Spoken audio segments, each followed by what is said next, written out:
Alright, welcome back for the first time. I'm Unreliable. Last time we talked about free LC, this time we're going to talk about DLC. So modders have already been hard at work adding content to the game. One of them found something weird in stratpros.esf, the equivalent of that file that you used to edit in Rome or Medieval 2 to unlock all the factions. They found that in that file there was a bunch of text with the prefix wh.dlc, so WarHammer DLC. Not so much an Easter egg as an Easter poo. In fact, if you look, you can see here, Britannia is going to be the first DLC, at number 3, apparently if it runs in this order, but if you look at the end up here, there is Skaven as well, Mini Greenskin Rebels, Tomb Kings, and further down on the same thread, that same user has posted the list in order, so if you look, DLC number 3 should be Beastmen as a sub-faction, DLC number 5, Wood Elves, then it jumps straight to DLC number 8, Tomb Kings, 10 would be Skaven, 13 would be Chaos Dwarfs, 15 would be the Ogre Kingdom, and even further down on the same post he speculates that the first expansion pack would be the New World, given as High Elves, Dark Elves and Lizardmen. I think Lizardmen are the only one actually on the New World, and the High Elves and Dark Elves are just fighting each other in the forest. Then he speculates the second expansion is going to be dedicated to the Chaos Gods. That'd make sense, considering the Chaos Dwarfs were in there. I wonder about the Ogre Kingdom, do they have their own faction? Skaven as well, I'm assuming they're Chaos. And this image should be the modified world that he sees. I don't think it'd be that big. I'm assuming we wouldn't have the area off to the right. And I think the area to the south's Arabai or something like that they're called. So I don't know if we'd get them as well. They're a wee bit racist. They've got flying carpets. So have to see about that. So all this sounds great. Sounds like we're going to get all this other content. We're going to get all this stuff added in. Even if we have to pay for it, it sounds like it's actually worth finally paying for. But that isn't the way they're going to divide up the DLC. They say there's going to be 15 pieces. That doesn't mean 15 new factions. That doesn't even mean 10 new factions and 5 mini-campaigns. The way they're going to divide up the DLC is with Lord packs, race packs, and campaign packs. Remember, they've added in Legendary Lords now as their own specific individual entity. I suppose if you go back to maybe Rome, you could do that as well, but they'd have a generals unit with them. Maybe you'd even get away with that in Medieval. So with that in mind, what do you get for these DLCs? Let's look at the Lord packs. Themed on a specific rivalry or conflict in the Warcraft lore, Lord packs contain brand new legendary lords and supporting units and characters for existing playable factions. They typically include 2 playable legendary lords, 2 new lords to serve as generals, a new unique unit, and new elite units of renown. Now what's a unit of renown? Unit of renowns are elite versions of otherwise already existing units that might have upgraded stats, different arms or armour, or an unusual ability or 2. Typically, they reflect the theme of the pack, probably having been instrumental in the conflict. Given their power and rarity, you might only be able to field one of these units at a time. That kind of stinks a wee bit.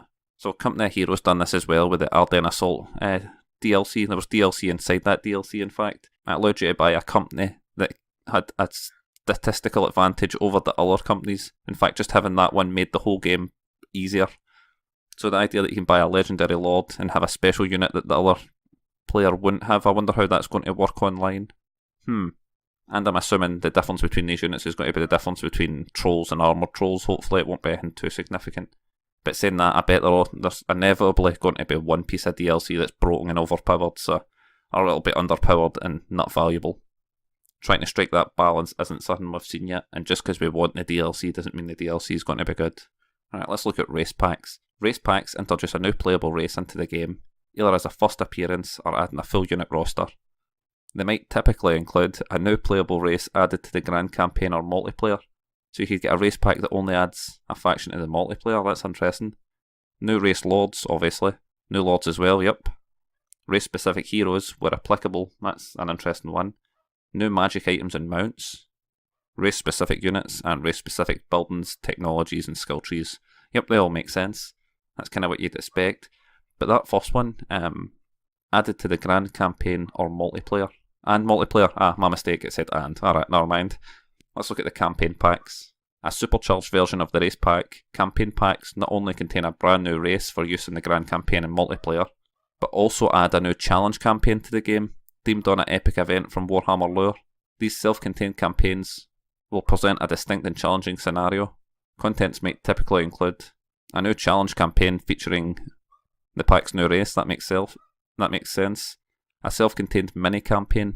I wonder if it's going to be a small section of the map or if they're actually going to craft their own mini-campaign map. But I like the idea that they're going to sell campaign maps and race maps. So the campaign map will be 15 or 20 say, and the race will be 10.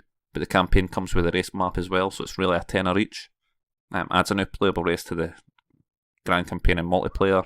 New legendary lords, of course, new race specific heroes, new lords, new magic items and mounts, new race specific units, and buildings, technologies and tech trees. These packs are subject to a change when we announce each pack, alright, so they can change them whenever they want. They say typically include anyway. So Beastmen look like they're going to be first up. Let's have a look at them quickly. If we go through the way they've said it there, this DLC could come in 3 parts for the Beastmen. First of all, they're going to announce the campaign pack, that I imagine will be £30 overall. The campaign pack will include the race pack and the lord pack. You'll be able to buy just the lord pack on its own for say 12, and the race pack for another 12 probably in fact, so you're better off just buying the campaign pack. And I suppose if you buy the race or the lord pack, it'd give you a discount. Not as much as it would for just buying the campaign pack, but that'd make sense, that their DLC has tiers all of a sudden. That's kind of cringeworthy as well, I think. I don't know if I care that much. The idea of just buying the race pack and not caring about the mini scenario pack for the campaign is also really interesting, really appealing as well. Particularly not even caring about the lord pack right now and wait on it going on sale later. So rather than the £30, you just buy the race pack for £20, get your new race for the Grand Campaign and enjoy it. That's an interesting way of selling DLC. If you've got any thoughts on this or any comments, like, comment, favourite, subscribe. Join us for then.